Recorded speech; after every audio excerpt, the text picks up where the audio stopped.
በሀገራችን በተከታታይ ቀናት አሳዛኝ ዜናዎች መሰማታቸውን ቀጥለዋል። የድምጻዊ አንዱዓለም ጎሳ ባለቤትን ድንገተኛ ህልፈት በሰማን ማግስት የሚያፈቅራትን ሴትና ወዳጇ የነበረን ወንድ ገድሎ ራሱን ስላጠፋ ሰው አሳዛኝ ዜና ሰምተናል። በቅርቡ በድንገትና በማይገመት መንገድ ህይወቷ ያለፈው የድምጻዊ አንዱዓለም ጎሳ ባለቤት ቀነኒ አዱኛ ስለ አሟሟቷ ፖሊስ መረጃ አውጥቷል። የወጣው መረጃው ማቿ ተገፍትራ ነው ወይስ ራሷን አጥፍታ ወደሚለው አከራካሪ ጥያቄ የሚመራ ሲሆን የሞተችበትም ሁኔታና ሰዓት አነጋጋሪ መሆኑን ያረጋገጠ ነው። አዲስ አበባ ልደታ ክፍለ ከተማ ስለተከሰተውና የሶስት ሰው ነፍስ ስለጠፋበት አሳዛኝ አጋጣሚ መረጃዎችን እንነግራችሁና ወደ ቀነኒ ህልፈት መረጃዎች እንሻገራለን። በአዲስ አበባ ልደታ ክፍለ ከተማ ወረዳ 6 ካርል አደባባይ አካባቢ በሚገኝ የኢትዮጵያ ንግድ ባንክ ቅርንጫፍ አንድ ግለሰብ ሁለት ሰዎችን ገድሎ ራሱን እንዳጠፋ የአዲስ አበባ ፖሊስ ለቢቢሲ ተናገረ። ክስተቱ ያጋጠመው ማክሰኞ መጋቢት 2 ቀን 2017 ዓ.ም ሲሆን ለሶስት ሰዎች ሞት ምክንያት የሆነው ሁኔታ የተፈጠረው የፍቅር ጥያቄ ምላሽ አላገኘም በሚል ምክንያት መሆኑን ፖሊስ ገልጿል። አቶ ሽፈራው ረጋሳ የተባለ የባንኩ የጥበቃ ሰራተኛ ለስራ ባልደረባው የፍቅር ጥያቄ አቅርቦላት ምላሽ ባለማግኘቱ ግለሰቧና ከግለሰቧ ጋር የፍቅር ግንኙነት አለው በሚል የተጠረጠረውን ሌላ ባልደረባውን በመግደል ራሱን እንዳጠፋ አዲስ አበባ ፖሊስ አስታውቋል። ግለሰቡ የፍቅር ጥያቄ ያቀረበላት ወይዘሪት ሀና ተስፋ የተባለች 32 ዓመት ወጣትና አቶ ንጉሴ ብርሃኑ የተባለ የስራ ባልደረቦቹን በጥይት ተኩሶ ነው የገደለው። የአዲስ አበባ ፖሊስ የህዝብ ግንኙነት ኃላፊ ኮማንደር ማርቆስ ታደሰ ለቢቢሲ እንደገለጹት ወንጀሉን የፈጸመው የጥበቃ ሰራተኛ ካለተራው ሌላ ሰራተኛን ተከቶ በመግባትና ከምሽት የጥበቃ ሰራተኞች የጦር መሳሪያ በመቀበል ግድያውን ፈጽሟል። ግለሰቡ ግድያውን የፈጸመው ተጠርጣሪ ወደ ዕለታዊ ስራቸው እስኪገቡ ድረስ በመጠበቅ መጀመሪያ አቶ ንጉሴ ብርሃኑ የተባለውን ግለሰብ በሁለት ጥይት መትቶ መግደሉን ኮማንደር ማርቆስ ገልጸዋል። ግድያው ማክሰኞ መጋቢት 2 2017 ዓ.ም ጠዋት ከ1 ሰዓት ተኩል እስከ 2 ሰዓት ሩብ ጉዳይ ድረስ ባለው ጊዜ ውስጥ መፈጸሙን የተናገሩት የአዲስ አበባ ፖሊስ ቃል አቀባይ በሁለቱ ግድያዎች መካከል እስከ 15 ደቂቃ የሚሆን የጊዜ ክፍተት እንደነበረ አመልክተዋል። ግድያውን የፈጸመው ግለሰብ ባልደረባውን ተኩሶ ከገደለ በኋላ ሌላኛዋን የጥቃቱ ሰለባን ከመግደሉ በፊት ከድርጊቱ እንዲቆጠብ መጠየቁን ነገር ግን ፍቃደኛ እንዳልነበረ ተገልጿል። ግለሰቡ መሳሪያ እንዲያስቀምጥና እጁን እንዲሰጥ በተደጋጋሚ ጥያቄ ቀርቦለት የነበረ ሲሆን በዚህ መካከልም ወደ ባንኩ አንደኛ ፎቅ በማምራት የፍቅር ጥያቄውን አልተቀበለችም ያላትን በተመሳሳይ ሁኔታ በጥይት መትቶ መግደሉን ፖሊስ ገልጿል። ግለሰቡ ሁለቱን ባልደረቦቹን ከገደለ በኋላ በያዘው መሳሪያ የራሱንም ህይወት እንዳጠፋ የአዲስ አበባ ፖሊስ የህዝብ ግንኙነት ኃላፊ ለቢቢሲ ገልጸው በክስተቱ በአጠቃላይ 3 ሰዎች ህይወት ጠፍቷል።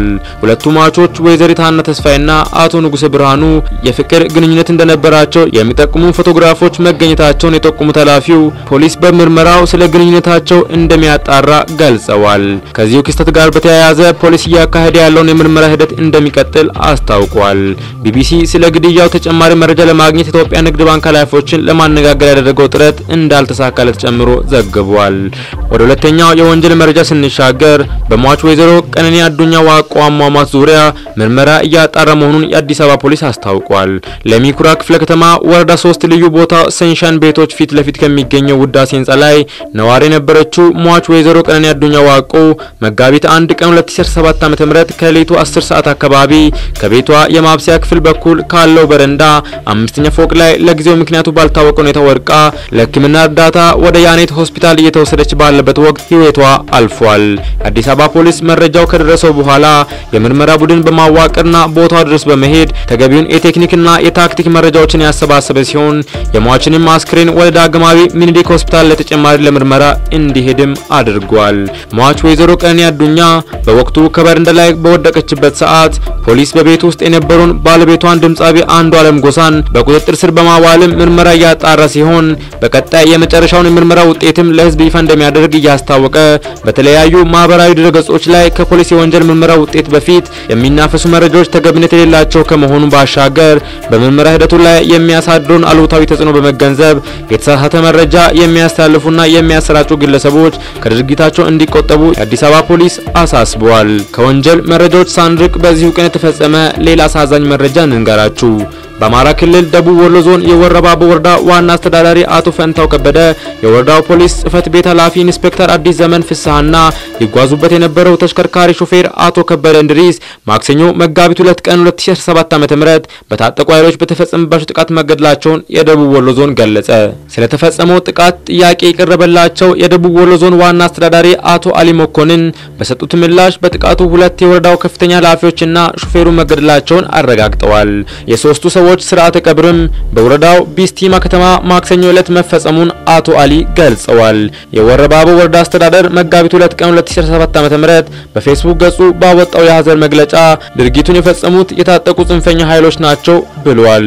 የዞኑ አስተዳዳሪ በበኩላቸው ድርጊቱ እንዴት ተፈጸመ፣ ማን ይፈጸመው በሚለው እስካሁን እንዳልታወቀ በመጥቀስ አጠቃላይ ሁኔታውን ለማወቅ በዞን ደረጃ የምርመራ ቡድን ተዋቅሮ ቴክኒካዊ ምርመራ የተደረገ መሆኑንና የሚደረስበትን ድምዳሜ እንደሚያሳውቁ ተናግረዋል።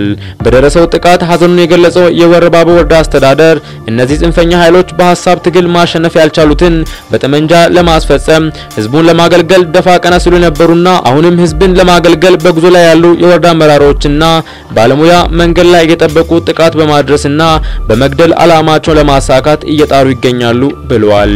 የወረዳ አመራሮችና ባለሙያ የተገደሉበትን ድርጊት አሳዛኝ ክስተት ነው ሲሉ የገለጹት አቶ አሊ ከአንዳንድ የዞን አጎራባች አካባቢዎች አልፎ አልፎ ከተፈጠሩ ችግሮች ውጪ አብዛኛው የደቡብ ወሎ ዞን አካባቢ ሰላም ነው ሲሉ ተናግረዋል። የአካባቢው ህብረተሰብ የፌዴራልና የክልል ጸጥታ ኃይሎች በጋራ በመሆን የዞኑን ሰላም ለማስጠበቅ እየሰሩ ይገኛል ያሉት ዋና አስተዳዳሪው የልማትና የመልካም አስተዳደር ስራዎች እንደቀጠሉ መሆናቸውን ገልጸዋል።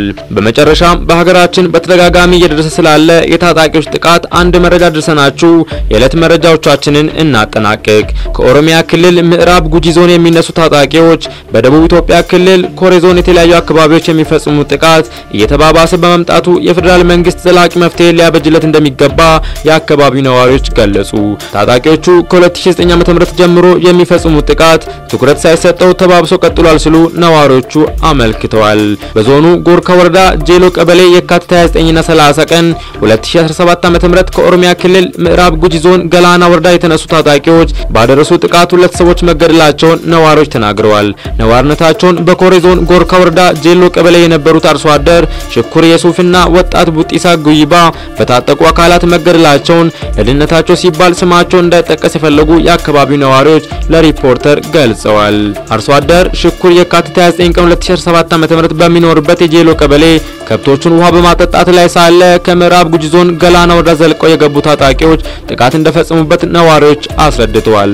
በሌላ በኩል ወጣት ቡጢሳ በተመሳሳይ በታጣቂዎች ጥቃት ከተፈጸመበት በኋላ ወደ ኬሌ መጀመሪያ ደረጃ ሆስፒታል ተወስዶ ለተሻለ ሕክምና ወደ አርባ ምንጭ ሪፈራል ሆስፒታል ሪፈር ቢጻፍለትም መንገድ ላይ ህይወቱ ማለፉን ነዋሪዎች አክለዋል።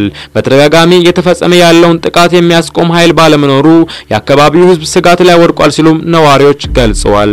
የአካባቢው ነዋሪዎችም ጥቃት የፈጸመው አካል በደቡብ ክልል መንግስት ደረጃ ይህ ነው የሚባለው እርምጃ እየተወሰደበት እንደማይገኝም ጠቅሰዋል።